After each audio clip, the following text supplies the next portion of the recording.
ਹਰਜੋਤ ਸਿੰਘ ਜੀ, ਜੀ ਆਇਆਂ ਨੂੰ ਸਵਾਗਤ ਹੈ। ਸਤਿ ਸ੍ਰੀ ਅਕਾਲ। ਸਤਿ ਸ਼੍ਰੀ ਅਕਾਲ, ਧੰਨਵਾਦ ਜੀ ਆਇਆਂ ਨੂੰ। ਪੰਜਾਬੀ ਰੇਡੀਓ ਯੂਐਸਏ ਦੇ ਜਿੰਨੇ ਵੀ ਸਰੋਤੇ ਸਾਡੇ ਸਾਰੇ ਹੀ ਏਐਮ ਸਟੇਸ਼ਨ, ਐਫਐਮ ਸਟੇਸ਼ਨ, ਘਰਾਂ ਦੇ ਵਿੱਚ ਰੇਡੀਓ ਸੈਟਸ ਦੇ ਰਾਹੀਂ, ਟੈਲੀਫੋਨ ਦੇ ਰਾਹੀਂ, ਫੇਸਬੁੱਕ, ਯੂਟਿਊਬ ਤੇ ਲਾਈਵ ਦੇਖ ਰਹੇ ਹੋ, ਸੁਣ ਰਹੇ ਹੋ, ਸਾਰਿਆਂ ਨੂੰ ਜੀ ਆਇਆਂ ਨੂੰ ਤੇ ਬਹੁਤ ਹੀ ਪਿਆਰ ਤੇ ਸਤਿਕਾਰ ਭਰੀ ਸਤਿ ਸ਼੍ਰੀ ਅਕਾਲ। ਸਰੋਤਿਓ, ਮਾਰਚ ਦੀ 11 ਤਰੀਕ ਆ, ਦਿਨ ਸ਼ੁੱਕਰਵਾਰ ਆ। ਤੁਹਾਡੇ ਲਈ ਅਪਡੇਟ ਅਮਰੀਕਾ ਪ੍ਰੋਗਰਾਮ ਲੈ ਕੇ ਹਾਜ਼ਰ ਹੋਏ ਆ। ਪ੍ਰੋਗਰਾਮ ਸ਼ੁਰੂ ਕਰਦੇ ਹਾਂ। ਹਰਜੋਤ ਸਿੰਘ ਜੀ, ਅੱਜ ਦੀਆਂ ਜਿਹੜੀ ਪਹਿਲੀ ਖਬਰ ਦੇ ਉੱਤੇ ਜੇ ਨਜ਼ਰ ਮਾਰਦੇ ਜਾਈਏ ਤਾਂ ਸੈਨੇਟ ਨੇ ਗਵਰਨਮੈਂਟ ਸ਼ਟਡਾਊਨ ਨੂੰ ਜਿਹੜਾ ਉਹ ਬਚਾ ਲਿਆ ਆ। ਜਿਹੜਾ ਕੱਲ ਹਾਊਸ ਦੇ ਵਿੱਚ ਬਿੱਲ ਪਾਸ ਹੋਇਆ ਸੀ, ਉਸੇ ਨੂੰ ਹੀ ਸੈਨੇਟ ਨੇ ਵੀ ਕੱਲ ਹੀ ਬਿੱਲ ਪਾਸ ਕਰ ਦਿੱਤਾ। 31 ਦੇ ਮੁਕਾਬਲੇ 68 ਵੋਟਾਂ ਦੇ ਨਾਲ ਸੈਨੇਟ ਨੇ ਇਸ $1.5 ਟ੍ਰਿਲੀਅਨ ਦੇ ਗਵਰਨਮੈਂਟ ਫੰਡਿੰਗ ਦੇ ਬਿੱਲ ਨੂੰ ਪਾਸ ਕਰ ਦਿੱਤਾ। ਇਸ ਬਿੱਲ ਦੇ ਵਿੱਚ $13.6 ਬਿਲੀਅਨ ਦੀ ਰਾਹਤ ਰਾਸ਼ੀ ਯੂਕਰੇਨ ਨੂੰ ਵੀ ਜਿਹੜੀ ਉਹ ਜਾਵੇਗੀ। ਸੋ ਜਿਹੜਾ ਬਿੱਲ ਆ, ਕਹਿੰਦੇ ਬਹੁਤ ਹੀ ਤੇਜ਼ ਰਫ਼ਤਾਰ ਦੇ ਨਾਲ ਕਾਂਗਰਸ ਦੇ ਵਿੱਚੋਂ ਨਿਕਲਿਆ। ਹਾਊਸ ਦੇ ਪਾਸ ਹੋਣ ਤੇ 24 ਘੰਟਿਆਂ ਦੇ ਵਿੱਚ ਹੀ ਸੈਨੇਟ ਨੇ ਇਸ ਨੂੰ ਪਾਸ ਕਰ ਦਿੱਤਾ ਤੇ ਹੁਣ ਇਹ ਰਾਸ਼ਟਰਪਤੀ ਬਾਈਡਨ ਦੇ ਕੋਲ ਜਾਵੇਗਾ ਤੇ ਉਹ ਇਸ ਦੇ ਉੱਤੇ ਦਸਤਖਤ ਕਰਨਗੇ। ਜੀ, ਅਗਲੀ ਖਬਰ ਰਸ਼ੀਆ ਤੇ ਯੂਕਰੇਨ ਦੇ ਸੰਬੰਧ ਦੇ ਵਿੱਚ ਜੇ ਕੁਝ ਅਪਡੇਟ ਦੱਸਦੀ ਜਾਈਏ। ਹਜੇ ਤੱਕ ਪੂਰੀ ਬੰਬਾਰਡਮੈਂਟ ਰਸ਼ੀਆ ਵੱਲੋਂ ਚੱਲ ਰਹੀ ਹੈਗੀ, ਏਅਰ ਸਟ੍ਰਾਈਕ ਵੀ ਹੋ ਰਹੀਆਂ ਤੇ ਮੌਤਾਂ ਦੀ ਗਿਣਤੀ ਆ ਰਹੀ ਆ, ਵੱਧਦੀ ਹੀ ਜਾ ਰਹੀ ਹੈਗੀ ਆ। ਮੇਜਰ ਸਿਟੀ ਸ਼ਹਿਰ ਜਿਹੜੇ ਹੈਗੇ ਆ ਯੂਕਰੇਨ ਦੇ ਵਿੱਚ, ਦਨੀਪਰੋ ਤੇ ਲਟਸਕ, ਉਹਨਾਂ ਨੂੰ ਬੰਬਾਰਡ ਕੀਤਾ ਗਿਆ ਆ। ਕੀਵ ਦੇ ਲਾਗੇ ਰਸ਼ੀਆ ਦੀਆਂ ਫੌਜਾਂ ਪਹੁੰਚ ਚੁੱਕੀਆਂ ਹੈਗੀਆਂ ਆ। 1 ਲੱਖ ਦੇ ਕਰੀਬ ਲੋਕਾਂ ਨੂੰ ਇਵੈਕੂਏਟ ਕੀਤਾ ਗਿਆ ਕੋਰੀਡੋਰ ਦੇ ਥਰੂ। ਰੀਸੈਂਟਲੀ ਪ੍ਰੈਜ਼ੀਡੈਂਟ ਜੋ ਬਾਈਡਨ ਨੇ ਕਿਹਾ ਵੀ ਯੂਐਸਏ ਹੋਰ G7 ਮੁਲਕਾਂ ਦੇ ਨਾਲ ਤੇ ਯੂਰਪੀਅਨ ਯੂਨੀਅਨ ਦੇ ਨਾਲ ਟ੍ਰੇਡ ਰਿਲੇਸ਼ਨ ਨੂੰ ਸਸਪੈਂਡ ਕਰਨ ਜਾ ਰਿਹਾ। ਉਹਦੇ ਬਾਰੇ ਆਪਾਂ ਲੇਟਰ ਔਨ ਡਿਸਕਸ ਕਰਦੇ ਹਾਂ, ਪਰ ਅਪਡੇਟ ਇਹੀ ਆ ਵੀ ਹਜੇ ਤੱਕ ਵੀ ਬੰਬਾਰਡਮੈਂਟ ਰਸ਼ੀਆ ਵੱਲੋਂ ਸ਼ੁਰੂ ਹੈਗੀ ਆ, ਕੀਤੀ ਜਾ ਰਹੀ ਆ। ਮੌਤਾਂ ਦੀ ਗਿਣਤੀ ਉੱਥੇ ਵੱਧ ਰਹੀ ਹੈਗੀ ਆ। ਯੂਐਨਸ ਨੇ ਸਿਕਿਉਰਿਟੀ ਅਸਿਸਟੈਂਸ ਸ਼ਿਪਮੈਂਟ ਜੋ ਆ ਯੂਕਰੇਨ ਨੂੰ ਭੇਜੀ ਆ। ਯੂਰਪ ਦੇ ਵਿੱਚ ਪਹੁੰਚੇਗੀ ਇਹ ਅਗਲੇ 24 ਘੰਟਿਆਂ ਦੇ ਵਿੱਚ। ਤੇ ਯੂਐਸ ਨੇ ਇਹ ਵੀ ਕਿਹਾ ਵੀ ਸਾਰਾ ਅਲਕੋਹਲ ਤੇ ਸੀ ਫੂਡ ਜੋ ਰਸ਼ੀਆ ਤੋਂ ਆਉਂਦਾ ਆ ਉਸ ਨੂੰ ਬੈਨ ਕਰਨ ਜਾ ਰਹੇ ਹੈਗੇ ਆ। ਜੀ ਜੀ, ਬਿਲਕੁਲ। ਸੋ ਅੱਜ ਜਿਹੜਾ ਰਾਸ਼ਟਰਪਤੀ ਬਾਈਡਨ ਨੇ ਅਨਾਊਂਸ ਕਰ ਦਿੱਤਾ ਵੀ ਇਹਨਾਂ ਨੂੰ ਇੱਕ ਕਹਿ ਲਓ ਵੀ ਪੇ ਦਾ ਪ੍ਰਾਈਸ, ਵੱਡੀਆਂ ਜਿਹੜੀਆਂ ਹੋਰ ਸੈਂਕਸ਼ਨਸ ਆ ਉਹ ਲਾਉਣ ਬਾਰੇ ਜਿਹੜਾ ਉਹ ਗੱਲ ਕਰ ਰਹੇ ਨੇ ਵੀ ਵੱਖ-ਵੱਖ ਚੀਜ਼ਾਂ ਦੇ ਜਿਹੜਾ ਇੰਪੋਰਟ ਕੀਤਾ ਜਾਂਦਾ ਆ ਉਸ ਦੇ ਵਿੱਚੋਂ ਇਹਨਾਂ ਨੂੰ ਕੱਢਣ ਦੀ ਕਵਾਇਦ ਸ਼ੁਰੂ ਕਰ ਰਹੇ ਆ। ਜਿਹੜਾ ਇਹਨਾਂ ਦਾ ਸਟੇਟਸ ਹੈਗਾ ਆ ਨਾਰਮਲ ਟ੍ਰੇਡ ਰਿਲੇਸ਼ਨਸ ਦਾ, ਉਸ ਨੂੰ ਸਸਪੈਂਡ ਕਰਨ ਦੀ ਮੰਗ ਜਿਹੜੀ ਰਾਸ਼ਟਰਪਤੀ ਬਾਈਡਨ ਨੇ ਇਹ ਕਰ ਦਿੱਤੀ ਆ। ਵੋਡਕਾ, ਸੀ ਫੂਡ ਨੂੰ ਜਿੱਦਾਂ ਤੁਸੀਂ ਆਲਰੇਡੀ ਜ਼ਿਕਰ ਕੀਤਾ ਹੀ ਆ ਵੀ ਉਹ ਵੀ ਕਰਨਗੇ। PNTR ਇਹ ਇੱਕ ਹੁੰਦਾ ਆ ਜਿਹੜਾ ਟ੍ਰੇਡ ਰਿਲੇਸ਼ਨਸ ਦੇ ਨਾਲ ਸੰਬੰਧਿਤ, ਉਸ ਨੂੰ ਰਿਵੋਕ ਕਰਨ ਦੀ ਜਿਹੜੀ ਉਹ ਗੱਲ ਕਰ ਰਹੇ ਆ। ਸੋ ਕਿਤੇ ਨਾ ਕਿਤੇ ਅਲੱਗ ਥਲੱਗ ਕਰਨ ਦੀ ਜਿਹੜੀ ਕੋਸ਼ਿਸ਼ ਹੈਗੀ ਆ। ਇਸ ਦੇ ਨਾਲ ਇਹ ਸੋਚ ਰਹੇ ਨੇ ਵੀ ਜਿਹੜੇ ਓਲੀਗਾਰਕ ਨੇ, ਅਮੀਰ ਲੋਕ ਨੇ, ਉਹਨਾਂ ਦੇ ਉੱਤੇ ਸੈਂਕਸ਼ਨਸ ਲਾ ਕੇ ਜਾਂ ਉਹਨਾਂ ਦੇ ਬਿਜ਼ਨਸਿਸ ਨੂੰ ਰੋਕ ਕੇ, ਜਿਹਦੀ ਸੁਣਦਾ ਹੋਵੇ ਪੁਤਿਨ ਵੀ ਸ਼ਾਇਦ ਇਹਦੇ ਕਰਕੇ ਆਪਣਾ ਇਹ ਹਮਲਾ ਆ ਉਸ ਨੂੰ ਰੋਕ ਦੇਵੇ। ਰਾਸ਼ਟਰਪਤੀ ਨੇ ਜਿਹੜੀ ਸਪੀਕਰ ਪਲੋਸੀ ਆ ਉਸਦਾ ਧੰਨਵਾਦ ਕੀਤਾ। ਉਹਨੇ ਕਿਹਾ ਵੀ ਉਹ ਇਸ ਇਸ਼ੂ ਦੇ ਉੱਤੇ ਉਹ ਜਿਹੜੇ ਆ ਇਹਨਾਂ ਦੇ ਨਾਲ ਹੈਗੇ ਆ। ਸੋ ਕਹਿੰਦੇ ਵੀ ਉਨੀ ਦੇਰ ਤੱਕ ਲੈਜਿਸਲੇਸ਼ਨ ਨੂੰ ਰੋਕ ਕੇ ਰੱਖ ਰਹੇ ਆ, ਹੋਲਡ ਕਰਕੇ ਰੱਖ ਰਹੇ ਆ, ਜਿੰਨੀ ਦੇਰ ਤੱਕ ਬਾਕੀ ਸਾਰੇ ਐਲਾਈਜ਼, ਇਹਨਾਂ ਦੇ ਸਾਥੀ ਮੁਲਕ ਆ ਤੇ ਹੋਰ ਜਾਣੇ ਆ, ਉਹ ਇਸ ਪੂਰੇ ਮਾਮਲੇ ਦੇ ਵਿੱਚ ਇਕਸੁਰ ਜਿਹੜੇ ਉਹ ਨਹੀਂ ਹੋ ਜਾਂਦੇ ਹੈਗੇ। ਸੋ ਬਿਲਕੁਲ ਰਸ਼ੀਆ ਦਾ ਟ੍ਰੇਡ ਰਿਲੇਸ਼ਨ ਸਟੇਟਸ ਰਿਵੋਕ ਕਰ ਲਿਆ, ਉਹਨੂੰ ਉਠਾ ਲਿਆ ਗਿਆ ਹੈਗਾ। ਸੋ ਰਸ਼ੀਆ ਨੂੰ ਬਹੁਤ ਵੱਡਾ ਘਾਟਾ ਪੈਣ ਜਾ ਰਿਹਾ। ਸੋ ਜੇ ਥੋੜਾ ਜਿਹਾ ਦੱਸਦੇ ਜਾਵਾਂ ਵੀ ਕਿੰਨਾ ਕੁ ਹੋਊਗਾ, $22 ਬਿਲੀਅਨ ਦਾ ਬਿਜ਼ਨਸ ਹੁੰਦਾ ਹੈਗਾ ਆ ਰਸ਼ੀਆ ਦੇ ਨਾਲ। ਇਹ ਕੁਛ ਚੀਜ਼ਾਂ ਦੀਆਂ ਉਹ ਆਪਾਂ ਤੁਹਾਡੇ ਨਾਲ ਡਿਸਕਸ ਕਰਦੇ ਹਾਂ, ਜਿਸ ਤਰ੍ਹਾਂ ਅਲਕੋਹਲ ਹੋ ਗਈ, vodka, seafood, diamonds, luxury vehicles, high end clothing, jewellery, ਇਹ ਸਾਰਾ ਕੁਛ। ਤੇ ਸਿਰਫ ਦੁਨੀਆ ਦੇ ਵਿੱਚ ਹੁਣ 3 ਮੁਲਕ ਆ ਜਿਨ੍ਹਾਂ ਦੇ ਨਾਲ USA ਦਾ ਟ੍ਰੇਡ ਰਿਲੇਸ਼ਨ ਹੈ ਨਹੀਂ। ਇੱਕ ਕਿਊਬਾ, ਇੱਕ ਨਾਰਥ ਕੋਰੀਆ ਤੇ ਤੀਜਾ ਹੁਣ ਇਹ ਰਸ਼ੀਆ ਹੋ ਗਿਆ ਹੈਗਾ। ਇਹ ਸਾਰਾ ਕੁਝ ਉਦੋਂ ਹੀ ਕੀਤਾ ਜਦੋਂ ਪਹਿਲਾਂ ਹੁਣ ਆਇਲ ਤੇ ਗੈਸ ਨੂੰ ਬੈਨ ਕੀਤਾ ਗਿਆ ਰਸ਼ੀਆ ਦੇ ਨੂੰ USA ਦੇ ਵਿੱਚ, ਤੇ ਉਸ ਤੋਂ ਬਾਅਦ ਪ੍ਰੈਜ਼ੀਡੈਂਟ ਜੋ ਬਾਈਡਨ ਹੋਣਾ ਨੇ G7 ਤੇ ਯੂਰਪੀਅਨ ਯੂਨੀਅਨ ਮੁਲਕਾਂ ਨਾਲ ਗੱਲਬਾਤ ਕਰਕੇ ਹੁਣ ਟ੍ਰੇਡ ਦੇ ਉੱਤੇ ਵੀ ਜਿਹੜਾ ਬੈਨ ਲਾ ਦਿੱਤਾ ਗਿਆ। ਉਹਨਾਂ ਨੇ ਇਹ ਕਿਹਾ ਵੀ ਪੁਤਿਨ ਇੱਕ ਅਗਰੈਸਰ ਹੈਗਾ ਤੇ ਇਸ ਨੂੰ ਰੋਕਣਾ ਸਾਡਾ ਬਹੁਤ ਵੱਡਾ ਫਰਜ਼ ਹੈ, ਸੋ ਇਸ ਕਰਕੇ ਇਸ ਨੂੰ ਰੋਕਣ ਜਾ ਰਹੇ ਹਾਂ। ਹੁਣ ਆਪਾਂ ਨੂੰ ਪਤਾ ਹੈ ਵੀ ਨਾਰਥ ਕੋਰੀਆ ਤੇ ਕਿਊਬਾ ਦਾ ਫਾਈਨੈਂਸ਼ੀਅਲੀ ਕੀ ਹਾਲਤ ਹੈਗਾ, ਸੋ ਰਸ਼ੀਆ ਦੇ ਉੱਤੇ ਬਹੁਤ ਵੱਡਾ ਇਹਦਾ ਇਫੈਕਟ ਪੈਣ ਜਾ ਰਿਹਾ। ਜੀ ਮੈਂ ਉਸ ਦਿਨ ਵੀ ਜ਼ਿਕਰ ਕੀਤਾ ਸੀਗਾ ਹਰਜੋਤ ਸਿੰਘ ਜੀ ਵੀ ਇਸ ਟਾਈਮ ਸਭ ਤੋਂ ਵੱਧ ਸੈਂਕਸ਼ਨਸ ਜੇ ਕਿਸੇ ਮੁਲਕ ਦੇ ਉੱਤੇ ਲੱਗੇ ਨੇ ਉਹ ਰੂਸ ਬਣ ਚੁੱਕਾ ਹੈ। ਇਸ ਤੋਂ ਪਹਿਲਾਂ ਨਾਰਥ ਕੋਰੀਆ ਤੇ ਈਰਾਨ ਦੇ ਉੱਤੇ ਹਜ਼ਾਰਾਂ ਦੀ ਸੰਖਿਆ ਦੇ ਵਿੱਚ ਸੈਂਕਸ਼ਨ ਸੀਗੇ। ਇਹਨਾਂ ਨੂੰ ਜਿਹੜੇ ਆ ਰੀਸੈਂਟਲੀ ਇਸ ਹਮਲੇ ਤੋਂ ਬਾਅਦ ਦੇ ਵਿੱਚ 5000 ਤੋਂ ਵੱਧ ਸੈਂਕਸ਼ਨਸ ਦਾ ਸਾਹਮਣਾ ਕਰਨਾ ਪੈ ਰਿਹਾ ਪੂਰੀ ਦੁਨੀਆ ਭਰ ਦੇ ਵਿੱਚ। ਇਹੀ ਨਹੀਂ, ਪ੍ਰੈਜ਼ੀਡੈਂਟ ਕਹਿੰਦੇ ਆ ਵੀ ਸਾਈਨ ਕਰਨ ਜਾ ਰਹੇ ਐਗਜ਼ੈਕਟਿਵ ਆਰਡਰ ਵੀ ਜਿਹੜਾ ਐਕਸਪੋਰਟ ਕਰਦੇ ਨੇ ਲਗਜ਼ਰੀ ਆਈਟਮਸ ਜਿਹੜੀਆਂ ਉਧਰ ਘੱਲੀਆਂ ਜਾਂਦੀਆਂ ਨੇ ਰੂਸ ਨੂੰ, ਚਾਹੇ ਸਪਿਰਿਟਸ ਆ, ਟੋਬੈਕੋ, ਕਲੋਥਿੰਗ, ਜਿਊਲਰੀ, ਕਾਰਸ, ਐਂਟੀਕਸ, ਇਹ ਵੀ ਜਿਹੜਾ ਉਹ ਬੰਦ ਕਰਨਗੇ। ਉਧਰੋਂ ਵੀ ਆਉਣਾ ਬੰਦ, ਇਧਰੋਂ ਵੀ ਜਾਣਾ ਜਿਹੜਾ ਉਹ ਬੰਦ। ਤੇ ਇੱਕ ਵਾਰੀ ਚੀਜ਼ ਉਹਨਾਂ ਨੇ ਫੇਰ ਕਲੀਅਰ ਕੀਤੀ ਵੀ ਅਸੀਂ ਜਿਹੜਾ ਡਾਇਰੈਕਟ ਜਿਹੜੇ ਫੌਜੀਆਂ ਨੂੰ ਉੱਥੇ ਨਹੀਂ ਲੜਾਵਾਂਗੇ। ਜੇ ਨਾਟੋ ਮੁਲਕਾਂ ਦੇ ਉੱਤੇ ਹਮਲਾ ਹੋਊਗਾ ਫਿਰ ਹੀ ਜਿਹੜੇ ਅਮਰੀਕਨ ਉਹ ਸਿੱਧੇ ਤੌਰ ਦੇ ਉੱਤੇ ਯੁੱਧ ਦੇ ਵਿੱਚ ਜਾਣਗੇ, ਪਰ ਹਾਲ ਦੀ ਘੜੀ ਯੂਕਰੇਨ ਦੇ ਵਿੱਚ ਜਾ ਕੇ ਅਮਰੀਕੀ ਫੌਜੀ ਆ ਉਹ ਨਹੀਂ ਲੜਨਗੇ। ਪੋਲੈਂਡ ਦੇ ਵਿੱਚ ਜਿਹੜੀ ਉਪ ਰਾਸ਼ਟਰਪਤੀ ਕਮਲਾ ਜਿਹੜੇ ਹੈਰਿਸ ਆ ਉਹਨਾਂ ਦੀ ਕਾਫੀ ਜਿਹੜੀ ਨਖੇਦੀ ਇੱਕ ਹਿਸਾਬ ਦੇ ਨਾਲ ਹੋ ਰਹੀ ਹੈ। ਕਹਿੰਦੇ ਵੀ ਪੋਲੈਂਡ ਦੇ ਰਾਸ਼ਟਰਪਤੀ ਦੇ ਨਾਲ ਜਦੋਂ ਉਹ ਪੱਤਰਕਾਰਾਂ ਦੇ ਨਾਲ ਸੰਬੋਧਨ ਸੀਗੇ ਉਦੋਂ ਉਹ ਹੱਸ ਰਹੇ ਸੀਗੇ। ਉਹਨਾਂ ਦੀ ਇੱਕ ਪ੍ਰੈਸ ਸਕੱਤਰ ਜਿਹੜੀ ਰਹੀ ਹੈ ਸਾਬਕਾ ਜ਼ੈਲੈਂਸਕੀ ਦੀ, ਉਹਨਾਂ ਨੇ ਕਿਹਾ ਵੀ ਇਹ ਟ੍ਰੈਜਡੀ ਹੋਊਗੀ ਜੇ ਇਹ ਔਰਤ ਪ੍ਰੈਜ਼ੀਡੈਂਸੀ ਜਿਹੜੀ ਉਹ ਰੂਲ ਕਰ ਜਾਂਦੀ ਆ। ਸੋ ਇਹ ਹੁਣ ਦੇਖੋ ਅੱਗੇ ਕੀ ਜਿਹੜਾ ਉਹ ਬਣਦਾ ਹੈਗਾ ਆ। ਪਰ ਪੋਲੈਂਡ ਨੇ ਕਿਹਾ ਸੀਗਾ ਵੀ ਅਸੀਂ MiG-29 ਦੇਣਾ ਚਾਹੁੰਦੇ ਆ। UK ਨੇ ਇੱਕ ਵਾਰੀ ਸਾਥ ਦੇਣ ਦੀ ਗੱਲ ਕੀਤੀ, ਪਰ US ਨੇ ਸਿੱਧੇ ਤੌਰ ਦੇ ਉੱਤੇ ਵਿਰਾਮ ਲਾ ਦਿੱਤਾ। ਕਹਿੰਦੇ ਨਹੀਂ, ਇੱਦਾਂ ਦਾ ਜਿਹੜਾ ਉਹ ਕੁਛ ਵੀ ਨਹੀਂ ਕੀਤਾ ਜਾਊਗਾ। ਉਪ ਰਾਸ਼ਟਰਪਤੀ ਨੂੰ ਘੱਲਿਆ ਤੇ ਇਸੇ ਕੰਮ ਨੂੰ ਗਿਆ ਸੀਗਾ। ਹੁਣ ਦੇਖੋ ਕੀ ਜਿਹੜਾ ਉਹ ਅੱਗੇ ਬਣਿਆ ਹੋਵੇ।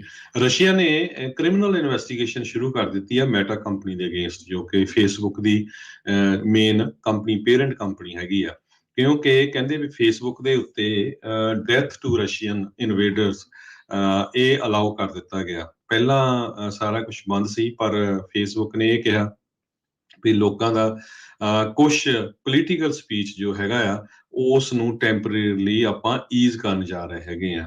ਸੋ ਇਦਾਂ ਦੇ ਮੈਸੇजेस ਫੇਸਬੁੱਕ ਦੇ ਉੱਤੇ ਰਸ਼ੀਅਨ ਲੋਕਾਂ ਨੇ ਦੇਖੇ ਆ। ਸੋ ਉਸ ਤੋਂ ਬਾਅਦ ਰਸ਼ੀਆ ਨੇ criminal investigation, criminal case against Facebook ਸ਼ੁਰੂ ਕਰ ਦਿੱਤਾ ਆ।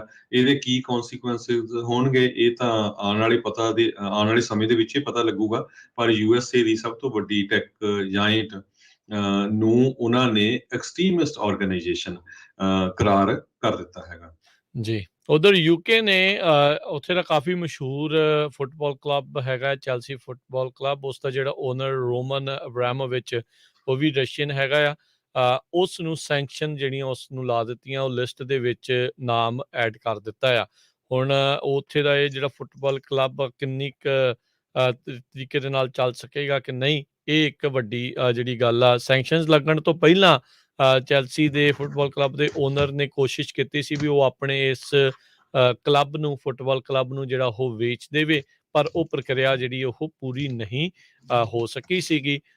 UK ਗਵਰਨਮੈਂਟ ਨੇ ਕਹਿੰਦੇ ਜਨਰਲ ਲਾਇਸੈਂਸ ਉਹਨਾਂ ਨੂੰ ਦਿੱਤਾ ਹੈ, ਕੁਛ ਐਕਟੀਵਿਟੀਜ਼ ਇਹਨਾਂ ਦਾ ਜਿਹੜਾ ਫੁੱਟਬਾਲ ਕਲੱਬ ਆ ਉਹ ਕਰ ਸਕੇਗਾ, ਪਰ ਕਾਫੀ ਮੁਸ਼ਕਿਲਾਂ ਜਿਹੜੀਆਂ ਆ ਇਹਨਾਂ ਨੂੰ ਸਾਹਮਣਾ ਕਰਨਾ ਪੈ ਸਕਦਾ ਆ। ਜੀ, ਅਗਲੀ ਖਬਰ, ਅਮਰੀਕਾ ਨੇ ਇੱਕ ਵਾਰੀ ਫਿਰ ਟਰੈਵਲ ਮਾਸਕ ਮੈਂਡੇਟ ਨੂੰ ਐਕਸਟੈਂਡ ਕਰ ਦਿੱਤਾ ਹੈਗਾ 에ਅਰਲਾਈਨਸ ਦੇ ਵਿੱਚ ਘੱਟੋ ਘੱਟ 1 ਮਹੀਨੇ ਦੇ ਲਈ। ਟਰਾਂਸਪੋਰਟੇਸ਼ਨ ਸਿਕਿਉਰਿਟੀ ਐਡਮਿਨਿਸਟ੍ਰੇਸ਼ਨ ਨੇ ਫੈਡਰਲ ਤੇ ਪਬਲਿਕ ਟਰਾਂਸਪੋਰਟੇਸ਼ਨ ਦੇ ਵਿੱਚ ਮਾਸਕ ਮੈਂਡੇਟ ਨੂੰ 30 ਦਿਨਾਂ ਦੇ ਲਈ ਐਕਸਟੈਂਡ ਕਰ ਦਿੱਤਾ ਹੈਗਾ।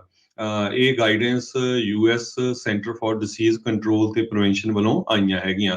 ਇਹ ਮੈਂਡੇਟ ਲਾਸਟ ਰਿਮੇਨਿੰਗ ਰਿਕੁਆਇਰਮੈਂਟ ਹੈਗੀ ਆ ਵੀ ਹਰ ਇੱਕ ਅਮਰੀਕਨ ਨੂੰ ਮਾਸਕ ਪਾਉਣਾ ਪੈਣਾ ਆ ਪਬਲਿਕ ਪਲੇਸਿਸ ਦੇ ਉੱਤੇ ਵੀ, ਤੇ ਇਹ ਅਪਲਾਈ ਹੁੰਦਾ ਮਾਸ ਟਰਾਂਸਪੋਰਟੇਸ਼ਨ, ਜਿਸ ਦੇ ਵਿੱਚ ਪਲੇਨਸ ਵੀ ਆਉਂਦੀਆਂ ਆ, ਜਿਹਦੇ ਵਿੱਚ ਟ੍ਰੇਨਸ ਵੀ ਆਉਂਦੀਆਂ ਆ, ਜੀ ਬੱਸਾਂ ਵੀ ਆਉਂਦੀਆਂ, ਹਬਸ ਲਾਈਕ 에ਅਰਪੋਰਟਸ। ਤੇ ਆਫੀਸ਼ੀਅਲ ਦੇ ਕਮੈਂਟ ਇਹ ਉਸ ਟਾਈਮ ਆਏ ਹੈਗੇ ਆ ਜਦੋਂ ਉਹਨਾਂ ਨੇ ਇਹ ਕਿਹਾ ਵੀ ਅਸੀਂ 에ਅਰਲਾਈਨ ਦੇ ਜਿਹੜੇ ਸਟੇਕ ਹੋਲਡਰਸ ਆ ਉਹਨਾਂ ਨੂੰ ਇਹ ਦੱਸ ਦਿੱਤਾ ਵੀ ਇਹ ਅਨਾਉਂਸਮੈਂਟ ਹੋਣ ਜਾ ਰਹੀ ਹੈਗੀ ਆ। ਦੋ ਇੰਡਸਟਰੀ ਦੇ ਆਫੀਸ਼ੀਅਲ ਤੇ ਗਵਰਨਮੈਂਟ ਆਫੀਸ਼ੀਅਲਸ ਨੇ ਇਹ CNN ਦੇ ਨਾਲ ਕਨਫਰਮ ਕੀਤਾ ਹੈਗਾ। ਸੋ ਇਹ ਰਿਕੁਆਇਰਮੈਂਟ ਨੂੰ ਅਪ੍ਰੈਲ 18 ਤੱਕ ਐਕਸਟੈਂਡ ਕੀਤਾ ਗਿਆ ਹੈਗਾ। ਜੀ, ਬਾਕੀ ਜਿਹੜੀ ਟੈਸਟਿੰਗ ਦੀ ਰਿਕੁਆਇਰਮੈਂਟ ਅਮਰੀਕਾ ਨੇ, US ਨੇ ਅਜੇ ਰੱਖੀ ਹੈਗੀ ਆ ਵੀ ਤੁਹਾਨੂੰ ਆਉਣ ਤੋਂ ਪਹਿਲਾਂ ਜਿਹੜਾ ਟੈਸਟ ਆ RT-PCR ਟੈਸਟ ਆ ਉਹ ਕਰਵਾਉਣਾ ਹੋਵੇਗਾ। ਪਰ ਜੇ ਕਿਸੇ ਨੂੰ ਅਜੇ ਵੀ ਇਸ ਦੇ ਬਾਰੇ ਕੋਈ ਦੁਬਿਧਾ ਹੈਗੀ ਆ ਤਾਂ ਆਈ ਥਿੰਕ ਉਹ ਬੈਟਰ ਆ ਵੀ ਉਹ ਆਪਣੀ ਜਿਹੜੀ 에ਅਰਲਾਈਨਸ ਹੈਗੀਆਂ ਆ ਉਹਨਾਂ ਨੂੰ ਕਨਫਰਮ ਜਿਹੜਾ ਉਸ ਦੇ ਜ਼ਰੀਏ ਕਰ ਲੈਣ, ਤਾਂ ਜੋ ਇਹ ਨਾ ਹੋਵੋ ਤੁਸੀਂ ਉੱਥੇ ਜਾਓ ਤਾਂ ਤੁਹਾਨੂੰ ਜਿਹੜਾ ਉਹ ਪਤਾ ਨਾ ਲੱਗੇ। So requirement of proof for COVID test ਜਿਹੜਾ ਆ ਉਹ ਹੋਣਾ ਚਾਹੀਦਾ ਆ, ਚਾਹੇ ਤੁਸੀਂ ਫੁੱਲੀ ਵੈਕਸੀਨੇਟਿਡ ਹੈਗੇ ਆ ਤੇ ਜਾਂ ਤੁਸੀਂ ਅਨਵੈਕਸੀਨੇਟਿਡ ਵੀ ਹੈਗੇ ਆ। ਅਨਵੈਕਸੀਨੇਟਿਡ ਆਈ ਥਿੰਕ ਸਿਰਫ US ਸਿਟੀਜ਼ਨਸ ਨੂੰ ਹੀ ਵਾਪਸ ਆਉਣ ਦਿੱਤਾ ਜਾਂਦਾ ਆ। ਬਾਕੀ ਦੂਜਿਆਂ ਦੇ ਲਈ ਇਹਨਾਂ ਨੇ ਜਿਹੜੇ ਫੁੱਲੀ ਵੈਕਸੀਨੇਟਿਡ ਦੀ ਰਿਕੁਆਇਰਮੈਂਟ ਦੇ ਨਾਲ ਨਾਲ ਨੈਗੇਟਿਵ ਟੈਸਟ ਜਿਹੜਾ ਆ ਉਹ ਅਜੇ ਵੀ ਰਿਕੁਆਇਰਮੈਂਟ ਆ ਉਹ ਰੱਖੀ ਹੈਗੀ ਆ। ਸੋ ਕੁਛ ਕੁ ਐਗਜ਼ੈਂਪਸ਼ਨਸ ਹੈਗੀਆਂ ਪਰ ਤੁਹਾਨੂੰ ਜਿਹੜਾ ਫਿਰ ਵੀ ਉਹ ਦੇਖਣਾ ਪੈਣਾ। ਆਈ ਥਿੰਕ ਬੈਟਰ ਆ ਵੀ ਤੁਸੀਂ ਜਿਹੜਾ ਉਹ ਟੈਸਟ ਆ ਉਹ ਕਰਵਾ ਕੇ ਹੀ ਆਵੋ। 6 ਦਸੰਬਰ ਤੋਂ ਇਹਨਾਂ ਨੇ ਲਾਗੂ ਕੀਤੀ ਸੀਗੀ, 2021 ਤੋਂ ਬਾਅਦ 'ਚ ਉਹ ਅਜੇ ਤੱਕ ਉੱਦਾਂ ਹੀ ਚੱਲ ਰਹੀ ਹੈਗੀ ਆ। ਜੀ, ਅਗਲੀ ਖਬਰ ਇਮੀਗ੍ਰੇਸ਼ਨ ਕਸਟਮ ਐਨਫੋਰਸਮੈਂਟ ਨੇ ਹੁਣ ਨਵੀਂ ਜਿਹੜੀ ਰਿਪੋਰਟ ਆ ਸੰਨ 2021 ਦੀ ਉਹ ਰਿਲੀਜ਼ ਕੀਤੀ ਆ, ਜਿਹਦੇ ਵਿੱਚ ਲੋਕਾਂ ਨੂੰ ਅਰੈਸਟ ਕਰਨ ਦੇ ਵਿੱਚ ਘਾਟਾ ਹੋਇਆ ਆ, ਡਿਪੋਰਟੇਸ਼ਨ ਦੇ ਵਿੱਚ ਵੀ ਘਾਟਾ ਹੋਇਆ ਹੈਗਾ, ਜੋ ਇਹ ਪਹਿਲੇ ਸਾਲਾਂ ਦੇ ਦੌਰਾਨ ਜੇ ਦੇਖਿਆ ਜਾਵੇ। ਕਹਿੰਦੇ ਵੀ ਆਈਸ ਐਨਫੋਰਸਮੈਂਟ ਤੇ ਰਿਮੂਵਲ ਆਪਰੇਸ਼ਨ ਵੱਲੋਂ 74,082 ਨਾਨ ਸਿਟੀਜ਼ਨਸ ਨੂੰ ਸੰਨ 2021 ਚ ਅਰੈਸਟ ਕੀਤਾ ਗਿਆ ਸੀ ਤੇ 59,011 ਨੂੰ ਡਿਪੋਰਟ ਕੀਤਾ ਗਿਆ ਸੀ, ਜਦਕਿ ਸੰਨ 2020 ਦੇ ਵਿੱਚ 1,03,603 ਲੋਕਾਂ ਨੂੰ ਬਾਰਡਰ ਤੋਂ ਅਰੈਸਟ ਕੀਤਾ ਗਿਆ ਸੀ ਤੇ 1,85,884 ਲੋਕਾਂ ਨੂੰ ਡਿਪੋਰਟ ਕੀਤਾ ਗਿਆ ਸੀ। ਸੰਨ 2019 ਦੇ ਵਿੱਚ 1,43,000 ਜਿਹੜੇ ਅਨਡਾਕੂਮੈਂਟਡ ਲੋਕ ਆ ਉਹਨਾਂ ਨੂੰ ਅਰੈਸਟ ਕੀਤਾ ਗਿਆ ਸੀ ਤੇ 2,67,258 ਨੂੰ ਡਿਪੋਰਟ ਕੀਤਾ ਗਿਆ ਸੀ। ਹੁਣ ਪ੍ਰੈਜ਼ੀਡੈਂਟ ਜੋ ਬਾਈਡਨ ਹੋਣਾ ਨੇ ਉਹਨਾਂ ਮੁਲਕਾਂ ਨੂੰ ਡਿਪੋਰਟ ਕਰਨ ਦੇ ਉੱਤੇ ਲੋਕਾਂ ਨੂੰ ਜਿਹੜਾ ਆ ਬੰਦ ਕਰ ਦਿੱਤਾ ਆ, ਖਾਸ ਕਰਕੇ ਜਿਹੜੇ ਰਸ਼ੀਆ ਤੇ ਯੂਕਰੇਨ ਦੀ ਜੰਗ ਦੇ ਵਿੱਚ ਇਨਵੋਲਵ ਹੈਗੇ ਆ ਜਾਂ ਉਹਦੇ ਆਲੇ ਦੁਆਲੇ ਦੇ ਮੁਲਕ ਹੈਗੇ ਆ। ਇਹ ਆਪਾਂ ਖਬਰ ਪਿਛਲੇ ਦਿਨਾਂ ਦੇ ਵਿੱਚ ਵੀ ਸਾਂਝੀ ਕੀਤੀ ਸੀ। ਸੋ ਮੋਸਟਲੀ ਇਹ ਵੀ ਦੱਸਦੀ ਜਾਈਏ ਬਹੁਤ ਸਾਰੇ ਲੋਕ ਜਿਹੜੇ ਡਿਪੋਰਟ ਕੀਤੇ ਗਏ ਆ ਉਹਨਾਂ ਦੀ ਕੋਈ ਨਾ ਕੋਈ ਕ੍ਰਿਮੀਨਲ ਐਕਟੀਵਿਟੀ ਹੈਗੀ ਆ। 2718 ਤਾਂ ਕਹਿੰਦੇ ਪਈ ਗੈਂਗ ਮੈਂਬਰ ਸੀਗੇ, ਇਹਨਾਂ ਦੇ ਵਿੱਚੋਂ ਕੋਈ ਡਰੱਗ ਦੇ ਵਿੱਚ ਇਨਵੋਲਵ ਸੀ, ਕਈਆਂ ਦੇ ਉੱਤੇ ਕ੍ਰਿਮੀਨਲ ਚਾਰजेस ਸੀ, ਕਈ ਹੋਮੋਸਾਈਡ ਰਿਲੇਟਡ ਅਫੈਂਸਸ ਦੇ ਵਿੱਚ ਇਨਵੋਲਵ ਸੀ, ਕਿਡਨੈਪਿੰਗ ਦੇ ਵਿੱਚ ਇਨਵੋਲਵ ਸੀ। ਸੋ ਉਦਾਂ ਦੇ ਲੋਕਾਂ ਨੂੰ ਜਿਹੜਾ ਡਿਪੋਰਟ ਕੀਤਾ ਗਿਆ ਹੈਗਾ। ਜੀ, ਬਾਈਡਨ ਉਹਨਾਂ ਨੇ ਬਿਆਨ ਜਿਹੜਾ ਦਿੱਤਾ ਆ, ਰਿਫਿਊਜੀ ਜਿਹੜੇ ਯੂਕਰੇਨੀਅਨ ਰਿਫਿਊਜੀਜ਼ ਆ ਉਹਨਾਂ ਦੇ ਲਈ ਕਹਿੰਦੇ ਆ ਵੀ ਅਸੀਂ ਓਪਨ ਆਰਮਸ ਦੇ ਨਾਲ ਸਵਾਗਤ ਕਰਾਂਗੇ। ਹਰਜੋਤ ਸਿੰਘ ਜੀ ਦੇਖੋ ਵੀ ਕੁਛ ਮਹੀਨੇ ਪਹਿਲਾਂ ਦੀ ਉਹੀ ਗੱਲ ਆ, ਅਫਗਾਨਿਸਤਾਨ ਦੇ ਵਿੱਚ ਜੋ ਕੁਛ ਵਾਪਰਿਆ ਉਹ ਕਿਸੇ ਤੋਂ ਲੁਕਿਆ ਛਿਪਿਆ ਨਹੀਂ ਹੈਗਾ ਤੇ ਉੱਥੇ ਦੇ ਜਿਹੜੇ ਰਿਫਿਊਜੀ ਉਹ ਵਿਚਾਰੇ ਇੱਥੇ ਪਹੁੰਚਣ ਦੇ ਲਈ ਤਰਸ ਰਹੇ ਨੇ ਤੇ ਇਹਨਾਂ ਨੂੰ ਜਿਹੜਾ ਉਹ ਵੈਲਕਮ ਕੀਤਾ ਜਾ ਰਿਹਾ, ਚੰਗੀ ਗੱਲ ਆ। ਕਹਿਣ ਦਾ ਮਕਸਦ ਇਹ ਆ ਵੀ ਭਾਈ ਉਹਨਾਂ ਨੂੰ ਵੀ ਜਿਹੜਾ ਉਹ ਵੈਲਕਮ ਕੀਤਾ ਜਾਣਾ ਚਾਹੀਦਾ ਆ, ਬਾਕੀਆਂ ਨੂੰ ਵੀ, ਕਿਉਂਕਿ ਸਾਰੇ ਰਿਫਿਊਜੀ ਕਿਸੇ ਨਾ ਕਿਸੇ ਮਾੜੇ ਹਾਲਾਤਾਂ ਤੋਂ ਹੀ ਜਿਹੜਾ ਉਹ ਭੱਜ ਕੇ ਨੱਠ ਕੇ ਉੱਥੋਂ ਆਉਣ ਦੀ ਕੋਸ਼ਿਸ਼ ਕਰ ਰਹੇ ਹੁੰਦੇ ਆ। ਅਗਲੀ ਖਬਰ ਇੰਡੀਆ ਤੋਂ ਆ ਰਹੀ ਹੈ। ਕਹਿੰਦੇ ਇੰਡੀਆ ਨੇ ਐਕਸੀਡੈਂਟਲੀ ਇੱਕ ਮਿਸਲ ਪਾਕਿਸਤਾਨ ਦੇ ਵਿੱਚ ਫਾਇਰ ਕਰ ਦਿੱਤੀ ਆ। ਸੋ ਇੰਡੀਅਨ ਗਵਰਨਮੈਂਟ ਨੇ ਇਹ ਕਿਹਾ ਆ ਵੀ ਟੈਕਨੀਕਲ ਮਾਲ ਫੰਕਸ਼ਨ ਹੋਇਆ ਰੂਟੀਨ ਮੇਨਟੇਨੈਂਸ ਦੇ ਦੌਰਾਨ। ਮਾਰਚ 9 2022 ਨੂੰ ਜੋ ਰੂਟੀਨ ਮੇਨਟੇਨੈਂਸ ਚੱਲ ਰਹੀ ਸੀ ਤੇ ਇੱਕ ਟੈਕਨੀਕਲ ਮਾਲ ਫੰਕਸ਼ਨ ਹੋਇਆ ਜਿਹਦੇ ਨਾਲ ਐਕਸੀਡੈਂਟਲ ਮਿਸਲ ਫਾਇਰ ਹੋ ਗਈ। ਇਹ ਗਵਰਨਮੈਂਟ ਨੇ ਸਟੇਟਮੈਂਟ ਇਸ਼ੂ ਕੀਤੀ ਆ। ਸੋ ਲੱਕਲੀ ਕਹਿੰਦੇ ਪਈ ਕਿਸੇ ਤਰ੍ਹਾਂ ਦੀ ਕੋਈ ਜਾਨੀ ਜਾਂ ਮਾਲੀ ਨੁਕਸਾਨ ਨਹੀਂ ਹੋਇਆ ਤੇ ਇਹ ਪਾਕਿਸਤਾਨ ਦੇ ਏਰੀਏ ਦੇ ਵਿੱਚ ਲੈਂਡ ਕੀਤੀ ਆ ਤੇ ਇਨਸੀਡੈਂਟ ਜੋ ਵਾਪਰੀ ਆ ਉਹਦੇ ਲਈ ਅਸੀਂ ਬਹੁਤ ਮਾਫੀ ਮੰਗਦੇ ਹਾਂ। ਇੰਡੀਆ ਦੀ ਸਰਕਾਰ ਨੇ ਇਹ ਕਿਹਾ ਤੇ ਇਹ ਵੀ ਆਸ ਕਰਦੇ ਹਾਂ ਵੀ ਪਾਕਿਸਤਾਨ ਸਾਡੀ ਜਿਹੜੀ ਆ ਗਲਤੀ ਹੋਈ ਆ ਉਸ ਨੂੰ ਮੰਨੂਗਾ। ਹਜੇ ਤੱਕ ਪਾਕਿਸਤਾਨ ਵੱਲੋਂ ਇਹਦੇ ਸੰਬੰਧ ਦੇ ਵਿੱਚ ਕੋਈ ਸਟੇਟਮੈਂਟ ਨਹੀਂ ਆਈ। ਜੀ, ਇਕੋਨਮੀ ਦੀ ਜੇ ਗੱਲ ਕਰਦੇ ਜਾਈਏ, ਸੈਕਟਰੀ ਹੈਗੇ ਟ੍ਰੈਜਰੀ ਸਕੱਤਰ ਜਿਹੜੇ ਯੈਨਟ ਯੈਲਨ, ਉਹਨਾਂ ਨੇ ਕਿਹਾ ਆ ਵੀ ਆਪਾਂ ਨੂੰ ਲੱਗਦਾ ਵੀ ਇਸ ਸਾਲ ਵੀ ਮਹਿੰਗਾਈ ਦੀ ਮਾਰ ਜਿਹੜੀ ਉਹ ਝੱਲਣੀ ਪੈ ਸਕਦੀ ਆ। ਇਸ ਤੋਂ ਪਹਿਲਾਂ ਜਿਹੜੇ ਜੈਨ ਸਾਕੀ ਆ ਉਹਨਾਂ ਨੇ ਤਕਰੀਬਨ ਇਸ ਤੋਂ ਉਲਟ ਗੱਲ ਕੀਤੀ ਸੀ। ਉਹ ਕਹਿੰਦੇ ਸੀ ਵੀ ਸ਼ਾਇਦ ਇਨਫਲੇਸ਼ਨ ਜਲਦ ਹੀ ਕਾਬੂ ਦੇ ਵਿੱਚ ਆ ਸਕਦੀ ਆ, ਪਰ ਜਿਹੜੇ ਸੈਕਟਰੀ ਹੈਗੇ ਨੇ ਟ੍ਰੈਜਰੀ ਦੇ, ਉਹਨਾਂ ਨੇ ਕਿਹਾ ਵੀ likely year of a very uncomfortable inflation। ਤੇਲ ਦੀਆਂ ਕੀਮਤਾਂ ਲਗਾਤਾਰ ਵੱਧ ਰਹੀਆਂ, ਉਹਦੇ ਕਰਕੇ ਨਾਲ ਬਾਕੀ ਸਾਰੀਆਂ ਚੀਜ਼ਾਂ ਦੀਆਂ ਕੀਮਤਾਂ ਜਿਹੜੀਆਂ ਆ ਉਹ ਵੱਧ ਰਹੀਆਂ ਨੇ। ਸੋ 12 ਮਹੀਨੇ ਦੇ ਜਿਹੜੇ ਨੰਬਰਸ ਆਏ ਨੇ ਇਨਫਲੇਸ਼ਨ ਦੇ 7.8 ਕੇ 7.9% ਜਿਹੜਾ ਆ ਉਹ ਪਿਛਲੇ ਸਾਲ ਦੇ ਮੁਕਾਬਲੇ ਮਹਿੰਗਾਈ ਜਿਹੜੀ ਵਧੀ ਆ year to year ਜੇ ਅਨਾਲਿਸਿਸ ਕਹਿੰਦੇ ਉਹ ਕੀਤਾ ਜਾਵੇ।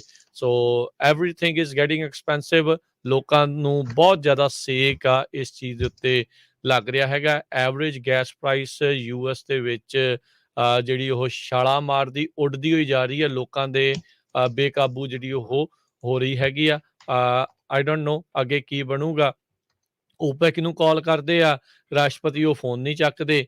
ਤੇ ਤੇਲ ਹੁਣ ਵੈਨੇਜ਼ੁਏਲਾ ਤੋਂ ਲੈਣ ਦੀ ਜਿਹੜੀ ਗੱਲ ਜਿਹੜੀ ਉਹ ਚੱਲ ਰਹੀ ਆ ਅੰਦਰ ਖਾਤੇ। ਹੁਣ ਇੱਧਰੋਂ ਇਹ ਵਿਰੋਧ ਹੋ ਰਿਹਾ ਵੀ ਭਾਈ ਆਪਣਾ ਜਿਹੜਾ ਇੱਥੇ ਇੰਨਾ ਤੇਲ ਪਿਆ ਆ ਉਸ ਨੂੰ ਕੱਢੋ, ਉਸ ਦੀ ਜਿਹੜੀ ਉਹ ਵਰਤੋਂ ਜਿਹੜੀ ਉਹ ਕਰੋ।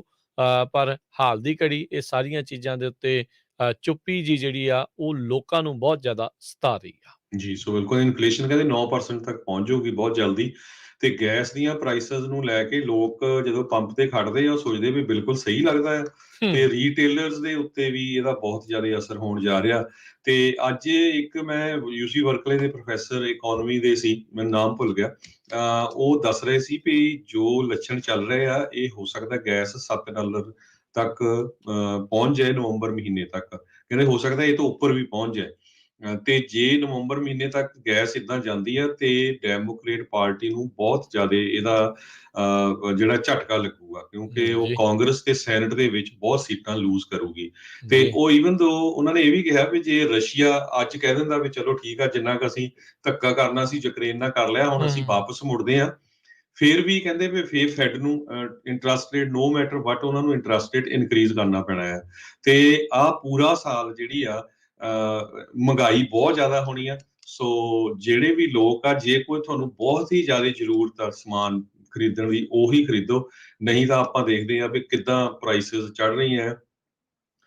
ਸ਼ੀਟ ਰੌਕ, ਹੋਮ ਡਿਪੋ ਹੀ ਚਲ ਜਾਓ ਵੀ ਪ੍ਰਾਈਸਿਸ 40-40, 50-50, 100% ਤੱਕ ਚੀਜ਼ਾਂ ਦਾ ਜਿਹੜਾ ਸਮਾਨ ਆ ਉਹ ਹੋ ਗਿਆ, ਚੜ ਗਿਆ ਹੈਗਾ। ਜੀ ਬਿਲਕੁਲ। ਸੋ ਸਥਿਤੀ ਜਿਹੜੀ ਆ ਕਾਫੀ ਨਾਸਾਜ਼ ਹੁੰਦੀ ਜਾ ਰਹੀ ਆ ਇਕੋਨਮੀ ਦੇ ਨੂੰ ਜਿਹੜਾ ਉਹ ਦੇਖਦੇ ਜਾਈਏ। ਤੇ ਹਰਜੋਤ ਸਿੰਘ ਜੀ, ਹੁਣ ਆਪਣਾ ਇੱਥੇ ਅੱਜ ਦੇ ਪ੍ਰੋਗਰਾਮ ਦਾ ਸਮਾਂ ਜਿਹੜਾ ਉਹ ਸਮਾਪਤ ਆ। ਇਸ ਤੋਂ ਅਗਲਾ ਪ੍ਰੋਗਰਾਮ ਤੁਹਾਡੇ ਲਈ ਪੇਸ਼ ਕੀਤਾ ਜਾਊਗਾ ਆਤਮਿਕ ਆਨੰਦ 11 ਵਜੇ ਤੱਕ, ਫਿਰ 11 ਤੋਂ ਲੈ ਕੇ 12:30 ਵਜੇ ਤੱਕ ਹਾਸੇ ਚਾਰੇ ਪਾਸੇ, 12:30 ਤੋਂ 2 ਕੁਝ ਗੱਲਾਂ ਕੁਝ ਗੀਤ, 2 ਤੋਂ 4 ਵਜੇ ਦੇ ਦਰਮਿਆਨ ਪ੍ਰੋਗਰਾਮ ਪੇਸ਼ ਕੀਤਾ ਜਾਵੇਗਾ ਨਜ਼ਰੀਆ, 4 ਤੋਂ 5:30 ਵਜੇ ਤੱਕ ਘਰ ਸੰਸਾਰ, 5:40 ਤੇ ਅਪਡੇਟ ਕੈਲੀਫੋਰਨੀਆ, 6 ਤੋਂ 8 ਵਜੇ ਦੇ ਦਰਮਿਆਨ ਸ਼ਾਮ ਨੂੰ ਸ਼ਾਮ ਦੇ ਗੁਰਬਾਣੀ ਦੇ ਸਮਾਗਮ ਜਿਹੜੇ ਆ ਉਹ ਆਪਾਂ ਸਰਵਣ ਕਰਾਂਗੇ। ਤੇ ਇੱਦਾਂ ਹੀ ਪ੍ਰੋਗਰਾਮ ਚੱਲਦੇ ਰਹਿਣਗੇ। ਤੇ ਨਾਲ ਹੀ ਦੱਸ ਜਾਈਏ ਹੋਲੇ ਮਹੱਲੇ ਦੇ ਤਿਉਹਾਰ ਦੀ ਕਵਰੇਜ ਸ਼੍ਰੀ ਅਨੰਦਪੁਰ ਸਾਹਿਬ ਤੋਂ ਪੰਜਾਬੀ ਰੇਡੀਓ USA ਦੇ YouTube ਅਤੇ Facebook ਫੈਨ ਪੇਜ ਦੇ ਉੱਤੇ ਜਿਹੜੀ ਉਹ ਲਾਈਵ ਕਵਰੇਜ ਆਊਗੀ। ਰੇਡੀਓ ਨੈਟਵਰਕ ਦੇ ਉੱਤੇ ਵੀ 16, 17, 18 ਕਹਿ ਸਕਦੇ ਵੀ 16 ਦੀ ਰਾਤ ਤੋਂ ਇੱਥੇ ਕੈਲੀਫੋਰਨੀਆ ਟਾਈਮ ਦੇ ਮੁਤਾਬਕ ਜਿਹੜਾ ਉੱਥੇ ਰਾਤ ਤੋਂ ਇੱਥੋਂ ਜਿਹੜਾ ਉੱਥੋਂ ਦੇ ਸਮਾਗਮ ਆ ਤੁਸੀਂ YouTube Facebook ਦੇ ਉੱਤੇ ਲਾਈਵ ਦੇਖ ਸੁਣ ਸਕੋਗੇ। ਜੀ, ਸੋ ਬਿਲਕੁਲ ਉੱਥੇ ਸਾਰੇ ਹੀ ਪੰਥ ਦੇ ਜਿਹੜੇ ਮਸ਼ਹੂਰ ਕੀਰਤਨੀ ਆ ਉਹ ਪਹੁੰਚੇ ਹੋਏ ਆ।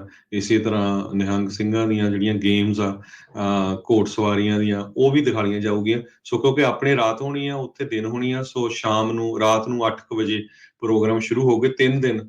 ਸੋ ਜਿਹੜਾ ਵੀ ਕੋਈ ਆਪਣਾ ਨਹੀਂ ਜਾ ਸਕਦਾ ਜਾਂ ਜਿਨ੍ਹਾਂ ਨੇ ਪੂਰਾ ਪ੍ਰੋਗਰਾਮ ਕਦੇ ਅਨੰਦਪੁਰ ਸਾਹਿਬ, ਕੇਸਗੜ੍ਹ ਸਾਹਿਬ ਨਹੀਂ ਦੇਖਿਆ, ਉਹ ਉਹਨਾਂ ਨੂੰ ਹੁਣ ਮੌਕਾ ਵਧੀਆ ਹੋਊਗਾ ਦੇਖਣ ਦਾ, ਕਿਉਂਕਿ ਸਾਰੇ ਦੇ ਸਾਰੇ ਪ੍ਰੋਗਰਾਮ, ਕਿਉਂਕਿ ਜਦੋਂ ਆਪਾਂ ਜਾਂਦੇ ਵੀ ਆ ਸਮਾਂ ਥੋੜਾ ਹੁੰਦਾ ਆ, ਮੱਥਾ ਟੇਕ ਕੇ ਥੋੜਾ ਕੀਰਤਨ ਸੁਣ ਕੇ ਤੇ ਆਪਾਂ ਆ ਜਾਂਦੇ ਆ।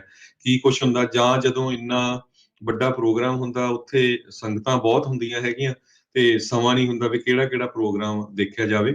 ਸੋ ਬਹੁਤ ਹੀ ਵਧੀਆ ਪ੍ਰੋਗਰਾਮ ਪੰਜਾਬੀ ਰੇਡੀਓ ਯੂਐਸਏ ਦੀ ਟੀਮ ਲੈ ਕੇ ਆ ਰਹੀ ਆ ਪੰਜਾਬ ਤੋਂ, ਤੇ ਆਪਣੇ ਜਿੰਨੇ ਵੀ ਤੁਹਾਡੇ ਦੋਸਤ ਮਿੱਤਰ ਰਿਸ਼ਤੇਦਾਰ ਹੈਗੇ ਸਾਰਿਆਂ ਨੂੰ ਕਹੋ ਕਿ ਪੰਜਾਬੀ ਰੇਡੀਓ ਯੂਐਸਏ ਦਾ YouTube ਚੈਨਲ, ਫੇਸਬੁੱਕ ਚੈਨਲ ਇਹਨੂੰ ਸਬਸਕ੍ਰਾਈਬ ਕਰ ਲਓ। ਬਾਕੀ ਜਿਹੜੇ ਤੁਸੀਂ ਰੇਡੀਓ ਸੈਟਸ ਦੇ ਉੱਤੇ ਆਲ ਓਵਰ ਕੈਲੀਫੋਰਨੀਆ ਸੁਣਦੇ ਆ ਉਹ ਤਾਂ ਤੁਸੀਂ ਸੁਣਦੇ ਹੀ ਆ, ਇੰਟਰਨੈਟ ਰੇਡੀਓ ਸੈਟਸ ਦੇ ਉੱਤੇ ਵੀ ਜਿਹੜਾ ਉਹ ਪ੍ਰੋਗਰਾਮ ਆ ਤੁਹਾਨੂੰ ਲਾਈਵ ਸੁਣਾਇਆ ਜਾਊਗਾ। ਜੀ, ਤੇ ਹੁਣ ਲੈਂਦੇ ਹਾਂ ਇਜਾਜ਼ਤ ਮੇਰੇ ਰਾਜਕਨਵੀਰ ਸਿੰਘ ਵੱਲੋਂ, ਹਰਜੋਤ ਸਿੰਘ ਵੱਲੋਂ ਤੁਹਾਨੂੰ ਸਾਰਿਆਂ ਨੂੰ ਪਿਆਰ ਸਤਿਕਾਰ ਸੈਨਿਕ ਕੀ ਜਹੀ ਸਤਿ ਸਤਿ ਸ੍ਰੀ ਸ੍ਰੀ ਅਕਾਲ। ਅਕਾਲ। ਜਿੰਦੇ ਵਾਸਤੇ ਰਹੋ, ਹੱਸਦੇ ਖੇਲਦੇ ਰਹੋ, ਸੁਣਦੇ ਰਹੋ ਜੀ ਪੰਜਾਬੀ ਰੇਡੀਓ ਯੂਐਸਏ। USA।